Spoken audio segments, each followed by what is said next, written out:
Hello बच्चों, कैसे हैं आप सभी। आज की क्लास में हम डिस्कस करने वाले हैं एग्जाम्पल नंबर 13 को। बहुत ही इम्पोर्टेंट और बहुत ही अच्छा क्वेश्चन बच्चों ये अपने पास है। गाउस का जो एप्लीकेशन है इसमें बहुत अच्छे से अप्लाई अपने पास यहाँ करना है ताकि क्वेश्चन अपने पास हो जाए।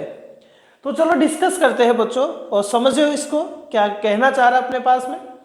कुछ इंपॉर्टेंट जो पॉइंट्स इस क्वेश्चन में है उनको हमने अंडरलाइन कर रखा है। चलो क्या कह रहा है बात करते हैं। An early model for an atom, atom के इनिशियली जो मॉडल है बच्चों, इस एटम के इनिशियली मॉडल में it to have a positively charge point nucleus का बताया गया है। यानी ये कह रहा है कि एक एटम है और इस एटम का जो न्यूक्लियस है उस न्यूक्लियस का जो चार्ज है वो कितना है बच्चों, प्लस Ze अपने पास है। जैसे हम बात करें कि ये अपने पास में एटम है और एटम का बच्चों हमें ये पता है कि जो सेंटर पॉइंट होता है हम उसको न्यूक्लियस यहाँ कहते हैं। तो इस न्यूक्लियस का जो चार्ज इन्होंने बताया है हमें वो कितना बताया है, प्लस Ze इन्होंने बताया है। आगे हमसे कहना चाह रहे हैं surrounded by a uniform density. Surrounded यानी इसके चारों ओर, यानी इस न्यूक्लियस के बाहर इस एटम में, चारों ओर का मतलब हो गया कि बच्चों इसे जो अपने पास न्यूक्लियस है इस न्यूक्लियस के बाहर इस एटम के अंदर यूनिफॉर्म डेंसिटी का नेगेटिव चार्ज क्या हो रखा है, डिस्ट्रीब्यूट हो रखा है इस पूरे के अंदर। कितने रेडियस तक, कैपिटल R रेडियस तक।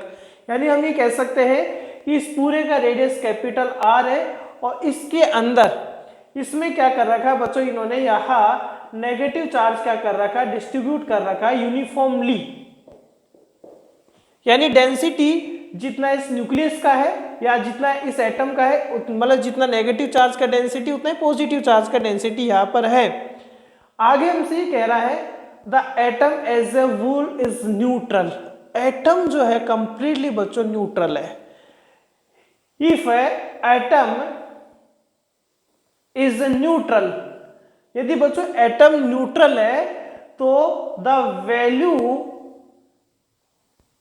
Of total negative charge, total negative charge, यदि हम बात करें यदि बच्चों यहां तो वैल्यू क्या होगा, -Ze होगा। ये न्यूट्रल तभी तो होगा बच्चों जब टोटल चार्ज कितना होगा, 0 होगा। इसके न्यूक्लियस पर चार्ज Ze प्लस का बता रखा है, ये चार्ज -Ze बता रखा है, तो टोटल चार्ज 0 हो जाएगा, तो ये न्यूट्रल हो गया। आगे हमसे कह रहा है फॉर दिस मॉडल, इस मॉडल के लिए what is the electric field, हमें इलेक्ट्रिक फील्ड बताना at a distance small r from the nucleus. अब बच्चों हमें यह नहीं पता कि स्मॉल r डिस्टेंस कहां तक है। हो सकता है स्मॉल r डिस्टेंस का कोई पॉइंट इस एटम के अंदर ही हो सकता है इसकी सरफेस पर हो और हो सकता है इसके बाहर अपने पास प्रेजेंट हो। तो हम यहाँ जैसे गाउस के एप्लीकेशंस में करते थे कि हम इस एटम के अंदर, इस एटम के सेंटर पर, सॉरी इस एटम के सरफेस पर और इस एटम के बाहर पॉइंट पर हम क्या फाइंड आउट करने वाले, इलेक्ट्रिक फील्ड या फाइंड आउट करने वाले हैं गाउस के लॉ से।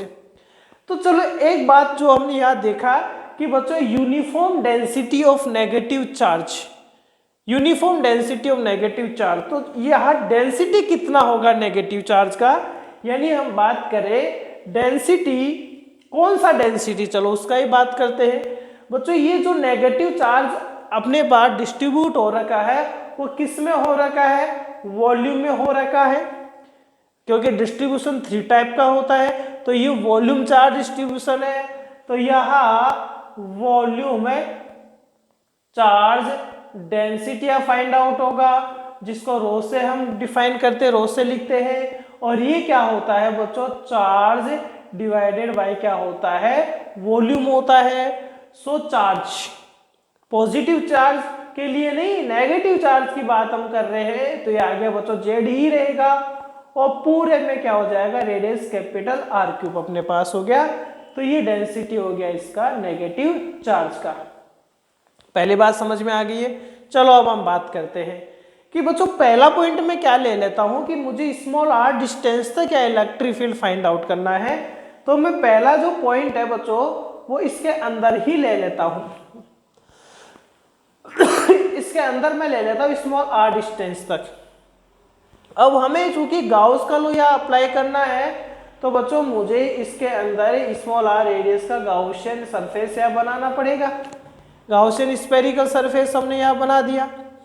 अब ये गाउसियन स्फेरिकल सरफेस जो हमने बनाया है बच्चों, इसके अंदर हमें इलेक्ट्रिक फील्ड या आप भी कह सकते हैं इसकी सरफेस पर इस P पॉइंट पर आपको इलेक्ट्रिक फील्ड या फाइंड आउट करना है। कुछ बात समझ में आ रहा है भाई, क्या कहना चाह रहे हैं हम? ये कहना चाह रहा हूँ बच्चों में कि देखो इन्होंने क्या किया, एक एटम दिया, एटम के सेंटर पर प्लस जेडी चार्ज बताया, बाकी के जो एटम का पार्ट रह गया उसमें माइनस जेडी चार्ज बता दिया क्योंकि न्यूट्रल है। तो हमने इस नेगेटिव चार्ज का या पूरे एटम के अकॉर्डिंग या पूरे एटम में r रेडियस के अकॉर्डिंग डेंसिटी फाइंड आउट कर लिया। अब पहला पॉइंट हम, क्योंकि हमें ये नहीं बोल रहा वो क्वेश्चन में कि ये r डिस्टेंस कौन से पॉइंट तक आपको इलेक्ट्रिक फील्ड फाइंड आउट करवाएगा, तो हम r डिस्टेंस क्या मान लेते हैं, एक तो इस एटम के अंदर मान लेते हैं, एक एटम के सरफेस पर मान लेंगे, एक एटम के बाहर मान लेंगे। ठीक है, तो पहले मैं एक एटम के अंदर ही पॉइंट ले लेता हूँ और एटम के अंदर स्मॉल r डिस्टेंस पर पॉइंट P ले लेता हूँ। क्योंकि बच्चों हमें ये भी देखो यहाँ हमें केवल बच्चों इलेक्ट्रिक फील्ड ही फाइंड नहीं करना, उसका मैग्नीट्यूड ही फाइंड नहीं करना, हमें उसका डेंसिटी उसका डायरेक्शन भी फाइंड आउट करना है। इलेक्ट्रिक फील्ड का हमें डायरेक्शन भी फाइंड आउट करना है, इसलिए यहाँ पर सबसे पहले मैग्नीट्यूड फाइंड कर रहे हैं। तो ये P पॉइंट अंदर ले लिया और अंदर लिया था गाउसियन सरफेस से हमने बना दिया। अब हमें ये पता है कि अकॉर्डिंग टू गाउस लॉ क्या होता है बच्चों, अकॉर्डिंग टू गाउस लॉ, और गाउस का लॉ टोटल इलेक्ट्रिक फील्ड कैसे फाइंड आउट करवाएगा, तो इस फॉर्मूले से E dot ds summation Q upon epsilon not, यहाँ हमें ये फाइंड आउट करवाएगा। अब यहाँ यदि हम बात करें बच्चों की, देखो E फाइंड आउट करना, ds हम फाइंड आउट कर सकते हैं 4πr² होगा, लेकिन समीशन Q टोटल चार्ज कितना है, टोटल चार्ज कितना है उसको समझे आप, ये अच्छा पॉइंट है। टोटल चार्ज देखो कैसे find out, sir total charge तो 0, नो बच्चों, हम यहाँ गाउस का लॉ अप्लाई कर रहे हैं और गाउस के लॉ में हमें जो टोटल चार्ज चाहिए वो ओनली इस गाउसियन सरफेस में ही चाहिए। गाउस का लॉ क्लोज सरफेस के लिए अप्लाई होता है। यदि मैंने Gaussian surface small r radius का माना है तो इस स्मॉल r वाले गाउसियन सरफेस में कितना चार्ज है वो हमें पता होना चाहिए, क्योंकि पूरे एटम में टोटल चार्ज 0 है, लेकिन बच्चों इस गाउसियन सरफेस के अंदर टोटल चार्ज 0 नहीं है। यानी यहाँ समीशन Q टोटल चार्ज क्या होगा, इन कौन से सरफेस में बच्चों, ये गाउसियन सरफेस में होगा, जो कि रेडियस कितने का है, स्मॉल r का है। बात समझ में आई? देखो कितनी अच्छी बात ये है, यानी हमें इसके अंदर टोटल चार्ज यहाँ चाहिए। ठीक है, अब टोटल चार्ज यहाँ देखते हैं, तो इसके अंदर कौन कौन है बच्चों, देखो एक तो जेड ही है और जेडी के साथ कुछ नेगेटिव चार्ज हो रहा है, और कुछ नेगेटिव चार्ज कितना वो हमें नहीं पता है, इसी को हमें यहाँ देखना है। तो चलो देखते हैं भाई, यहाँ इसका रोल नहीं है क्वेश्चन का, क्वेश्चन समझ में आ चुका है अपने पास में। तो यहाँ हमें टोटल चार्ज यहाँ फाइंड करना है, यानी हम बात करें ये पूरा का रेडियस कैपिटल R, ठीक है, इसका सेंटर पर चार्ज कितना प्लस ZE है, लेकिन हमें तो इसके अंदर चार्ज चाहिए टोटल चार्ज, जिसका रेडियस हमने कितना ले रखा है, स्मॉल r ले रखा है। ठीक है, तो यह पहला कंडीशन कौन सा है इसमें, capital R greater than small r से पॉइंट का है अंदर अपने पास है। तो चलो फाइंड आउट करते हैं। देखो समीशन Q टोटल चार्ज क्या होगा बच्चों, एक तो देखो प्लस ZE है, प्लस है, अब नेगेटिव चार्ज कितना हमें नहीं पता, यहाँ नेगेटिव चार्ज कितना हमें नहीं पता, तो यहाँ नेगेटिव चार्ज कितना बच्चों, मैं मान लेता हूँ नेगेटिव चार्ज कितना है, Q डैश है। इक्वेशन देख कितना मान लिया बच्चों, Q डैश मान लिया। तो डेंसिटी निकालो आप, density volume charge density of Gaussian surface, density क्या होगा बच्चों, डेंसिटी क्या होगा, रो, क्योंकि डेंसिटी तो सेम रहेगा, इस पूरे का डेंसिटी यदि रो है, इस पूरे का डेंसिटी पूरे का रो है, तो इस नेगेटिव चार्ज का डेंसिटी भी रो रहेगा। आगे यदि हम बात करें क्या चार्ज कितना माना है, क्यू डेस माना है, divided by volume 4/3 pi small are cube, क्योंकि पूरे में तो रेडियस क्या था बच्चों, कैपिटल आर था, लेकिन इस गाउसियन में स्मॉल आर क्यूब है तो क्या हो जाएगा, क्यू डेस इक्वल्स टू क्या आएगा बच्चों 4/3 पाई आर क्यूब एंड रो आ गया। ठीक है, अब इस रो का वैल्यू 4/3 पाई आर क्यूब, इस डेंसिटी का वैल्यू आप इक्वेशन फर्स्ट से रख दीजिए। इक्वेशन फर्स्ट के बेसिस पर क्या आएगा बच्चों, ये आ गया ZE, ये आ गया बच्चों 4/3 पाई कैपिटल आर क्यूब आ गया अपने पास में। बात समझ में आ रहा? तो यह माइनस क्यों किया, क्योंकि नेगेटिव चार्ज था। यह हमने रो का वैल्यू इक्वेशन फर्स्ट से रख दिया, इसको आपको सोल्व करना है। चलो सोल्व करेंगे तो बच्चों देखो यहाँ 3 से 3 कैंसिल आउट हो रहा है, 4 से 4 कैंसिल हो रहा है, पाई से पाई कैंसिल हो रहा है, तो यहाँ क्यू डेस कितना आएगा बच्चों, यहाँ आएगा ZE स्मॉल आर क्यूब। देखो ये यहाँ मल्टीप्लाई हुआ तो Z small are cube divided by आ गया कैपिटल आर क्यूब। बताओ यहाँ तक बात समझ में आ गई है? इक्वेशन 4 आ गया, इक्वेशन 4 से वैल्यू बच्चों आप थर्ड में पुट कर दीजिए, टोटल चार्ज आ जाएगा। टोटल चार्ज आ गया तो यहाँ रख देंगे, इसको सोल्व कर देंगे, टोटल इलेक्ट्रिक फील्ड आ जाएगा। नोट करना तो नोट करते रहना, पॉज करके नोट कर लिया करो बच्चों। तो यहाँ चलो अब इसको हम साफ कर देते हैं भाई। तो इक्वेशन 4 से बच्चों मैं थर्ड में वैल्यू पुट कर रहा हूं, तो समीशन क्यू टोटल चार्ज कितना आएगा प्लस ZE माइनस ये रहा कितना है ZE r cube divided by r cube. Calculation देख लो एक बार, ZE small are cube divided by r cube, ये टोटल चार्ज आ गया, इक्वेशन 5 आ गया। 5 से वैल्यू आप किस में रख दो बच्चों, सेकंड में रख दो। चलो रखो E डॉट ds। चलो अभी हम बात करते हैं इनमें एंगल कितना होगा, E डॉट ds में एंगल कितना होगा। तो एंगल के लिए बच्चों डायरेक्शन पता होना चाहिए। चलो डायरेक्शन देखते हैं। सबसे पहले आप देखें बच्चों, यह पॉजिटिव चार्ज ज्यादा है या नेगेटिव चार्ज ज्यादा है। बच्चों मैं इसको साफ कर देता हूं क्योंकि इसका काम खत्म हो गया। ठीक है, इसका काम अपने पास खत्म है। यहां इस P पॉइंट पर देखें बच्चों, किसका इफेक्ट ज्यादा है, क्या पॉजिटिव का इफेक्ट ज्यादा दिख रहा है क्या आपको नेगेटिव से, यस और नॉट? क्योंकि बच्चों पॉजिटिव कितना प्लस ZE है। इस पूरे के अंदर कितना चार्ज था, पूरे के अंदर माइनस ZE था। इस पूरे एटम में चार्ज माइनस ZE था। तो क्या माइनस ZE चार्ज इस छोटे वाले गाउसियन सरफेस में हो सकता है क्या? नो। यानी ये तो एटम है और ये क्या बच्चों अपने पास गाउसियन सरफेस है। इस गाउसियन सरफेस पर टोटल चार्ज माइनस ZE नहीं रहेगा, उससे कम रहेगा। यानी पॉजिटिव चार्ज है बच्चों ज्यादा है नेगेटिव से। और यदि पॉजिटिव चार्ज ज्यादा है तो टोटल चार्ज जो आ रहा है अपने पास में, टोटल चार्ज जो होगा वो कैसा होगा बच्चों? पॉजिटिव होगा।